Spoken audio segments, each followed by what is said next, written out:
The Storm Prediction Center had put us in that day 5 outlook. So 5 days ago, we were anticipating some of those strong to severe storms to be taking place your Sunday into your Monday. The timing worked out a little bit better for us. Not quite the overnight event, instead coming into play during the day. But in case you are heading out the door anytime soon, don't forget the rain jacket. Don't forget that umbrella, because we are tracking the potential for some of those significant severe storms. And that best timing already started, but it will continue into the early afternoon, especially as you do travel further out east. Now, just to break down, the SPC, the Storm Prediction Center, does have our entire Fox 10 viewing area in that 3 out of 5 risk zone. Reminder how that works: higher the number, the higher chances you have to see some of those strong to severe storms. Here's a look at the severe alerts that we have so far. No active severe thunderstorm warnings, but we do have a severe thunderstorm watch, just meaning that the ingredients, they're there for some of these storms to turn more to the severe level.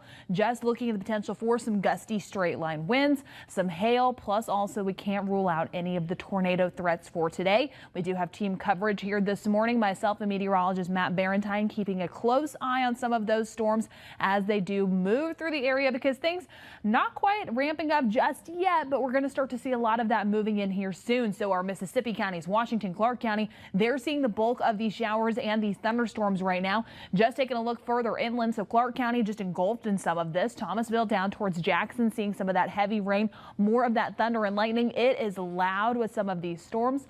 Chatham, you've already seen the worst part of that beginning to move through, along with Sand Hill. Leakesville down towards Mount Vernon, just starting to see some of that heavy rainfall as well, with more of that lightning activity. Citronelle, Gulf Crest, it's loud. If you're even down in Crayola, you're likely hearing all of that, just not seeing some of that heavy rain just yet. And then our Mississippi counties, more of that just beginning to track through. Greene and George counties. Hurley, you're right on the edge of noticing more of that heavy rain beginning to push in. And if you look towards Mobile, Baldwin counties, again, it's mainly just going to be closer towards Citronelle that we're seeing some of that heavy rain. It's quiet in central to southern Mobile, Baldwin counties, and also the Florida Panhandle. Not quite seeing any of this yet, but just wait. It will be tracking further off towards the east. So as we do time things out in our futurecast starting off for this morning, there's just more of that heavy rain beginning to push in closer towards 10 and 11 a.m. So we get into our second hour of Studio 10. We get into the early part of midday.